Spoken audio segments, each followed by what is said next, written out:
Hari ini kami dari CB News berada di lokasi Pantai Permata, Kota Probolinggo.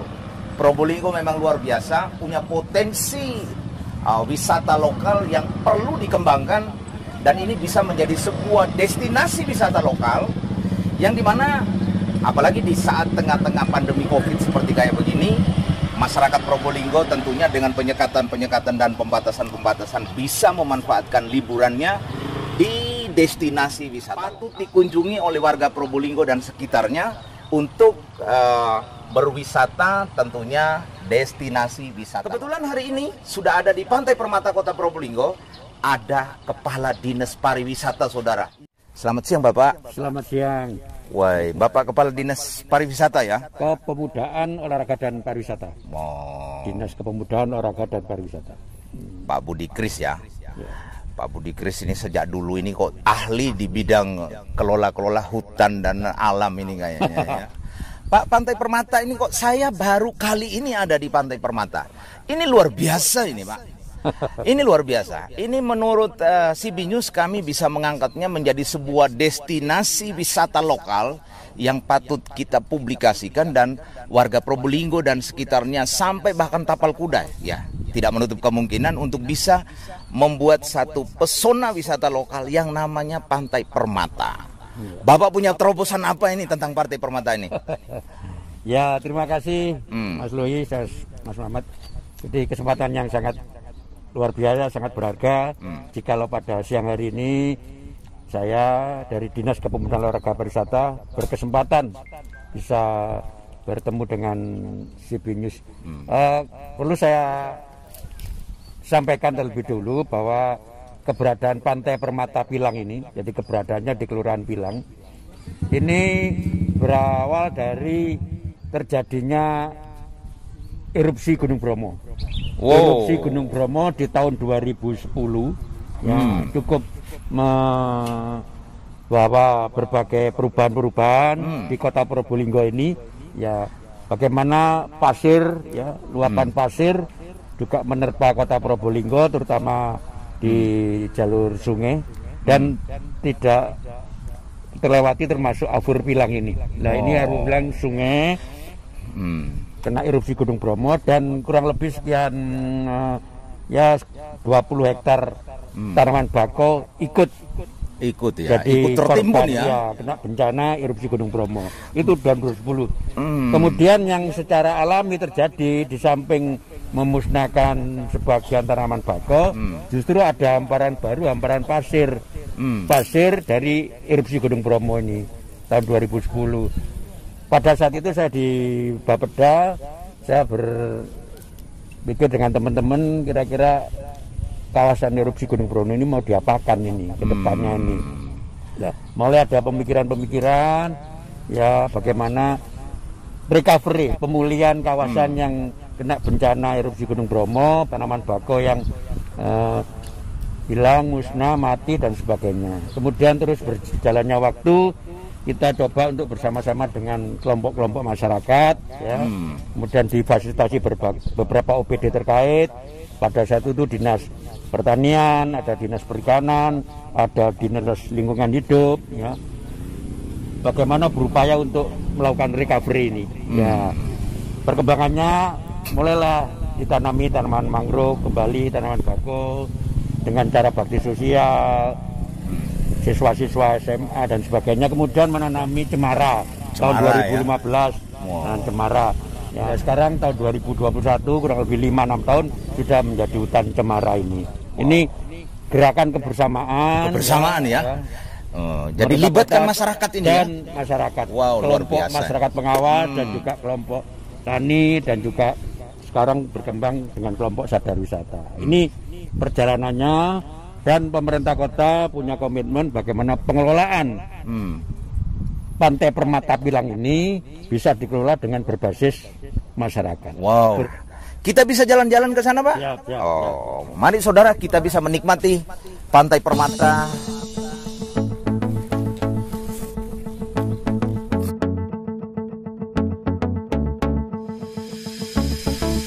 Nah, Bapak ini kan yang punya bidang ini. Kira-kira punya program terobosan yang ke depan seperti apa sekiranya Pantai Permata ini bisa menarik ini bagi wisata lokal dan bahkan juga yang dari luar ini. Ya. Ya, terima kasih. Jadi gambarannya, skenarionya bagaimana kawasan Pantai Permata Pilang ini ada 3 pilar yang terus dikuatkan, ya. Pilar edukasi, pilar konservasi, dan pilar rekreasi. Nah, kemudian saya katakan tadi berbasis masyarakat. Bagaimana pengelolaan ini lebih mengedepankan peran dan partisipasi masyarakat. Wow. Di sini terbentuklah namanya TKP 4, Tim Kerja Pengelola Pantai Permata Pilang. TKP 4. Nah, ini juga kolaborasi, di dalamnya ada unsur LPM, ada unsur RT, RW, ada unsur kelompok tani, ada unsur kelompok masyarakat pengawas, ada unsur kelompok sadar wisata. Nah, ini ada penggiat lingkungan, ini berkolaborasi di TKP 4 ini. Kemudian perlu saya sampaikan bahwa 2 tahun terakhir ini terjadi upaya-upaya untuk pengembangan. Namun seperti yang kita ketahui, tahun 2020 ada pandemi. Nah, sehingga ini juga ada pergeseran dalam perubahan program. Di awal tahun 2019 ya, ketika wali kota baru HP Badi, kita berikan satu program dan beliau menyetujui, yaitu pengerukan Afur Pilang ini. Ini fasilitasi oleh provinsi, Dinas Sumber Daya Air provinsi. Kita buatkan, pemerintah kota membuat proposal ke provinsi dan alhamdulillah dapat fasilitasi pengerukan ya, mulai dari jalan dam itu terus ke sini, dan ini harapannya nanti ke depan terus bisa dilanjutkan pengerukan sampai ke muara. Wah. Sehingga nanti bibir langsung bersentuhan dengan bibir pantai. Betul. Ya. Wah, sehingga bisa indah sekali ini, Pak. Ada tempat sandaran perahu di sana. Waduh. Nah, ini jalan sudah bisa semakin lebar. Dulu akses mobil tidak bisa masuk, sekarang sudah bisa masuk. Nah, kemudian penguatan-penguatannya lain secara tadi itu berbasis masyarakat kita lengkapi bersama-sama, sarana prasarana. Kemudian dari pemerintah kota ada tambahan lampu solar cell 22 titik. Kemudian di ujung tadi paving. Oh, berarti ini kalau malam sudah ada lampunya, Pak? Sudah. Wow. Dalam solar cell itu ya.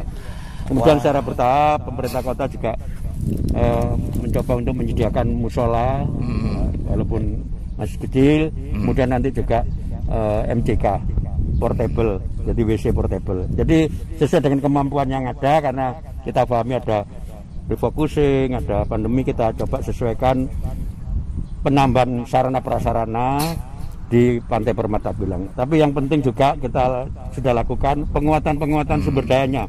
Kita adakan pelatihan ya. Kemudian kita ajak untuk melihat, mengunjungi beberapa destinasi yang lain, sehingga harapannya ada tambahan.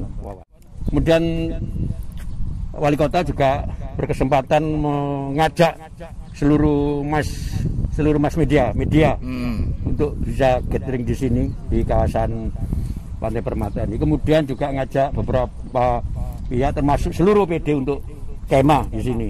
Wah. Biar menghayati sekaligus mengenal dari dekat. Saya mau singgung kemahnya, ternyata Bapak sudah buat ini kemahnya ini ya. Jadi saat saya lihat ini potensinya luar biasa ini buat siswa baik dari SD, SMP dan SMA, mumpung pandemi Covid. Kalau ada program kemah ini kayaknya, tadi saya mau bicara ternyata Bapak ini hebat sekali, programnya sudah jalan dulu ini ya. Wow, gitu Pak. Ini Pak, ini tadi kita bicara soal jalan ini Pak. Ini bagaimana cara kira-kira ada gagasan baru enggak Pak? Sekiranya kalau kita masuk dari sana, kalau dari depan tadi saya lihat sudah mulai ada paving itu Pak, untuk sampai langsung kepada lokasi ini Pak. Ya, jadi seperti yang saya sampaikan bahwa pemerintah kota, Pak Wali Kota pun juga berkomitmen untuk mengembangkan Pantai Permata Pilang ini, termasuk sarana prasarana. Jadi untuk jalan memang di tahun 2019 akhir itu kemampuan anggaran cukup membuat paving beberapa, ya tidak sampai ya sekitar 100 meter. Kemudian nanti akan dilanjutkan. Kebetulan juga dari DLH tahun 2019 juga sudah melakukan kajian terhadap kawasan ini. Jadi tempatnya parkir nanti di mana, tempatnya kios kuliner di mana, kios kerajinan di mana, kemudian tempatnya laboratorium di mana, sudah dilakukan kajian. Dan pihak PU, Dinas PUPR juga sudah melakukan kajian terhadap penguatan jalan, akses jalan. Penunjang ya. Ya, akses jalan sampai masuk, sehingga nanti harapannya bisa lebih lebar, dan juga kita persiapkan rancangan untuk buat jembatan.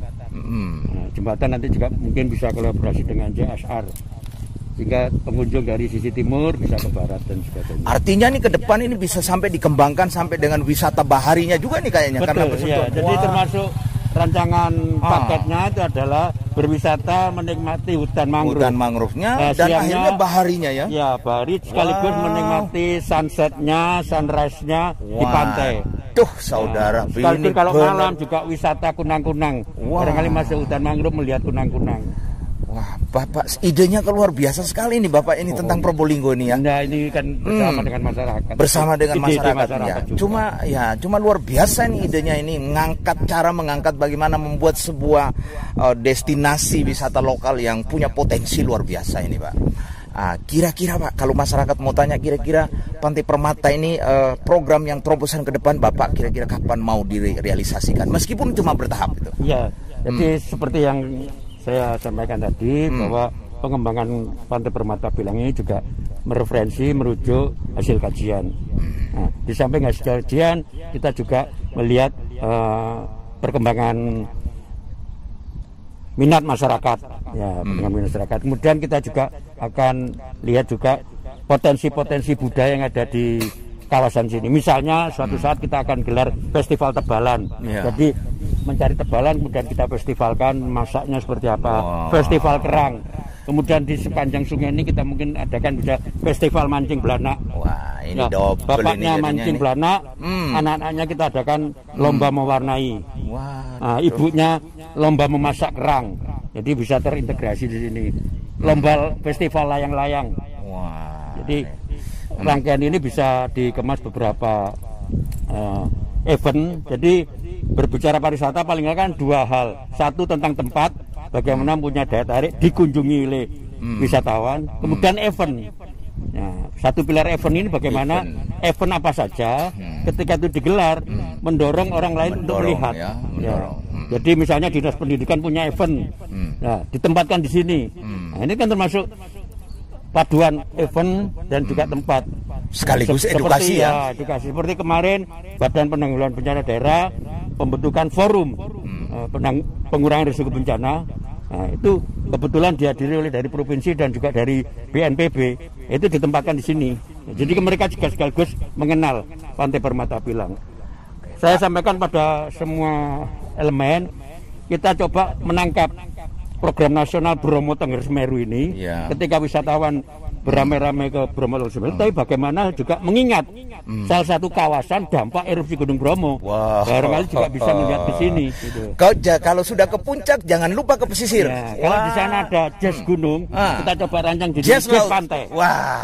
Jazz pantai. Jadi dengan background pantai, background hutan mangrove, irama jazz berkumandang. Waduh, sayangnya pandemi ini Pak ya. Ini programnya. Saya kepingin duduk di joglo yang tulisannya ada camat, ada lurah ini ya. Identitas aja. Identitas joglo camat, joglo wali kota. Gimana kalau kita nikmati duduk ya Pak ya? Oke.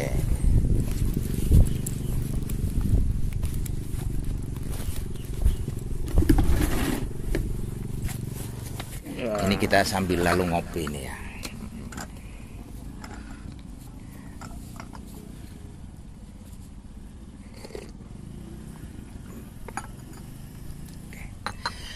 Baik, Bapak, mumpung ini kita lagi ada di layar kaca, mungkin ada sebuah statement atau pesan-pesan kepada warga Probolinggo yang belum tahu begitu banyak yang tahu tentang Pantai Permata Probolinggo.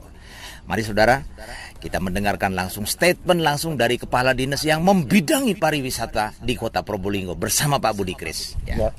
Terima kasih. Jadi bisa saya sampaikan bahwa pemerintah Kota Probolinggo melalui Dinas Kepemudaan dan Pariwisata sangat berharap pada seluruh elemen masyarakat untuk bisa mencintai Kota Probolinggo. I love Probolinggo. Nah, salah satu bentuk mencintainya adalah bagaimana berkontribusi, berkesempatan mengunjungi wisata lokal yang ada di Kota Probolinggo ini. Nah, di antaranya Pantai Permata Pilang. Namun demikian, tentunya dalam mengunjungi ini harus tetap mengingat protokol kesehatan, harus memastikan bahwa dirinya dalam kondisi sehat. Nah, kalau kondisinya kurang sehat, batuk, pilek, lebih baik untuk bertahan dulu di rumah. Jadi mengunjungi Pantai Permata Pilang, mengunjungi wisata lokal, memastikan bahwa dalam kondisi sehat. Kemudian berkomitmen protokol kesehatan, menggunakan masker.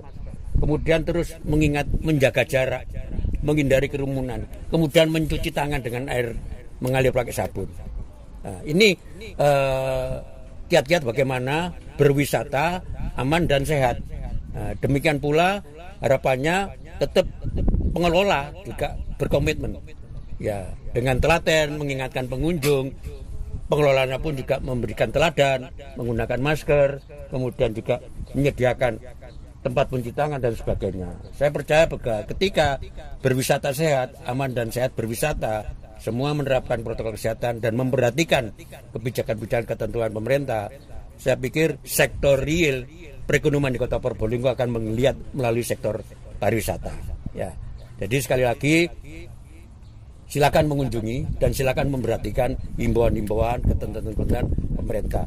Ya, kita harap bahwa kondisi di Kota Probolinggo pandemi ini terus akan melandai. Harapannya kegiatan perekonomian akan semakin menggeliat, ya sektor real menggeliat dan pertumbuhan ekonomi akan lebih baik di waktu yang tidak terlalu lama. Ya, silakan aman sehat berwisata di wisata lokal Kota Probolinggo termasuk Pantai Permata Pilang ini. Wah, statement yang luar biasa ini dari Bapak Kepala Dinas ini. Mudah-mudahan bisa didengar oleh warga Probolinggo. Ya, warga Probolinggo yang kami cintai, masyarakat dalam liputan destinasi wisata lokal kami pada hari ini, yaitu adanya di Pantai Permata Kota Probolinggo. Selain berwisata di puncak Gunung Bromo, jangan lupa berkunjung juga ke wisata bahari. Lokasinya adalah destinasi wisata Pantai Permata Kota Probolinggo. Demikian laporan destinasi wisata kami, CP News untuk kita semua.